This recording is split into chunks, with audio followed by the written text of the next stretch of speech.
the tour.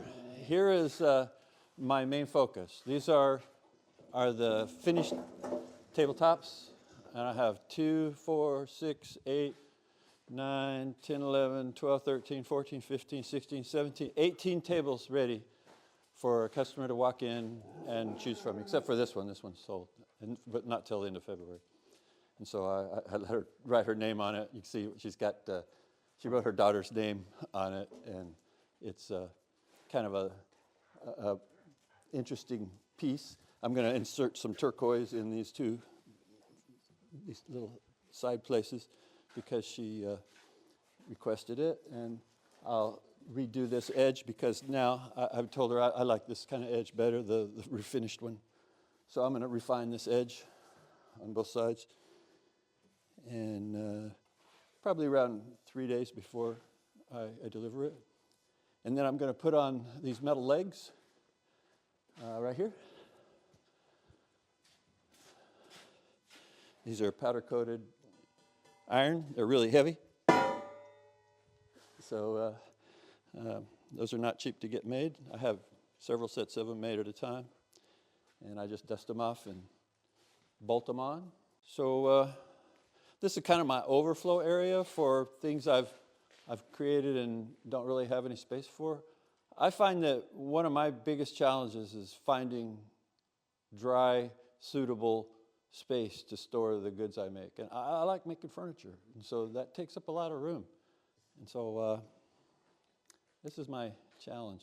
I'm thinking of adding on to this building. This building's already 2,000 square feet, but maybe go that way another 40 feet or so and just use that as the clean room for my goods.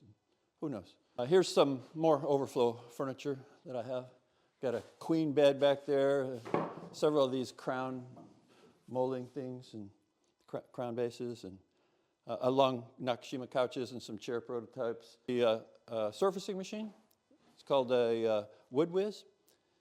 It was built 20 years ago or so in New South Wales, and I don't think I've ever had to send away for parts. And they don't make it anymore, from what I hear. I think they switched to just making CNCs. This is kind of like a poor man's CNC for those eucalyptus tables that they make down there. This is the Minimax L55 stroke sander. It can sand in any place in an 8x35 plane. So, but it has clearance to push work through it. So if you have a roller table on the back side, this is an unlimited sander. You can just push stuff through as long as the grain is moving this way. That's why if I was ever going to build a 100-foot table, you just build an 8-foot lengths like they do on James Bond. Make all the grain run the same way. And that would make that facility.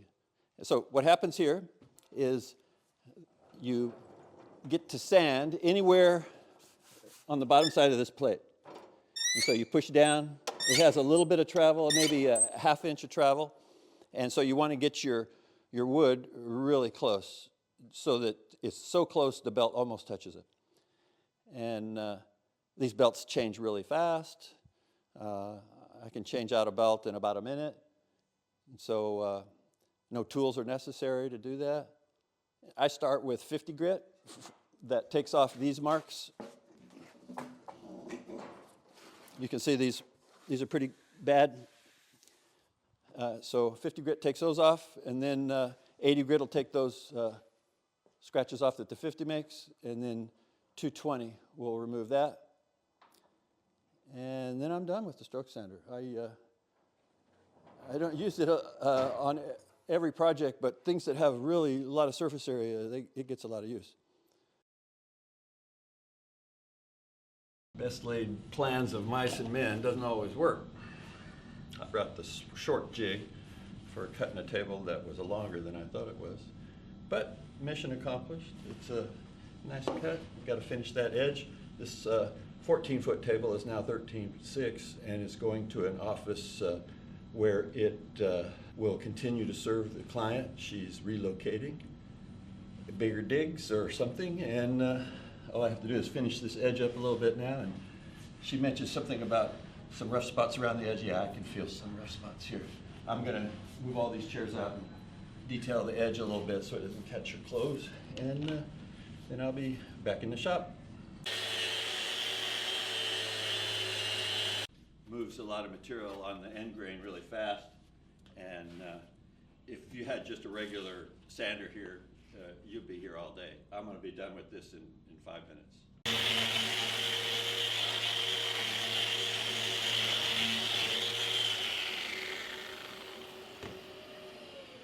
Don't hurt there.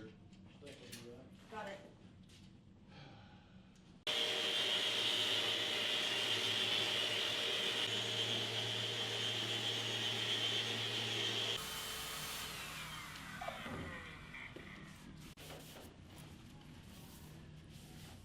This is a Baston walnut table that has a characteristic problem that I'm going to fix when it gets moved. Check out how wiggly it is. That gets solved with the new base I made for it. This was the client's decision, this base.